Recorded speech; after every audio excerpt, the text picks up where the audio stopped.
Maggi को हमेशा पुराने छोड़े हुए घरों की खोज करना पसंद था। कुछ लंबे समय से भूले बिसरे चीजों की खोज का रोमांच उसे जीवंत महसूस कराता था। जब उसने शहर के किनारे पर पुराने हवेली के बारे में सुना तो वह खुद को रोक नहीं पाई। स्थानीय लोग इसे भूतिया घर कहते थे क्योंकि इसमें से लगातार असामान्य घटनाओं और अजीब आवाजों की कहानियां आती थीं। एक तूफानी शाम को मैगी हवेली की ओर निकल पड़ी। हवा पेड़ों के बीच से चीख रही थी और बारिश जोर से हो रही थी, लेकिन उसका उत्साह किसी भी सावधानी को दबा रहा था। उसने जर्जर दरवाजे को धकेला और अंदर चली गई। हवा में सड़े हुए लकड़ी और सड़न की गंध थी। वह घर में घूमती रही। उसकी टॉर्च लंबी कांपती परछाइयां डाल रही थी। बड़े हॉल में उसे एक गंभीर दिखने वाले आदमी का धूल भरा चित्र मिला। जैसे जैसे वह हिलती, उसकी आंखें उसे देखते हुए प्रतीत होती थीं। उसने सिहरते हुए अपनी खोज जारी रखी। सीढ़ियां चढ़ते हुए उसे कोमल सिसकियों की आवाज सुनाई दी।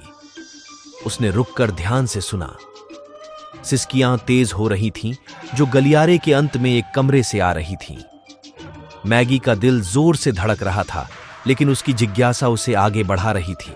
वह दरवाजे तक पहुंची और हिचकिचाई। साहस जुटाकर उसने उसे धक्का दिया। कमरा खाली था। बस कोने में एक हिलने वाली कुर्सी थी, जैसे कोई अभी अभी उसमें बैठा हो। सिसकियां रुक गई थीं। मैगी अंदर चली गई। उसकी टॉर्च की रोशनी छत और दीवारों पर नाच रही थी। अचानक दरवाजा जोर से बंद हो गया। उसने चारों ओर देखा, लेकिन कोई नहीं था। जब उसने दरवाजे को खोलने की कोशिश की तो वह नहीं खुला। फिर उसने उसे देखा। कुर्सी में एक धुंधली हल्की चमकती आकृति, एक औरत की भूतिया आकृति जिसका चेहरा दुख में मरोड़ा हुआ था, मैगी को खोखली आंखों से देख रही थी। मैगी की सांसें अटक गईं जब भूत खड़ी हुई और उसकी ओर बढ़ने लगी। हर कदम के साथ हवा ठंडी होती गई। मैगी दीवार के खिलाफ पीछे हट गई। उसका मन भागने के उपाय सोचने लगा। भूत ने हाथ बढ़ाया और मैगी ने अपने हड्डियों में ठंडक महसूस की। मेरी मदद करो, भूत ने फुसफुसाया। उसकी आवाज कमरे में गूंज रही थी। मेरे बच्चे को ढूंढो।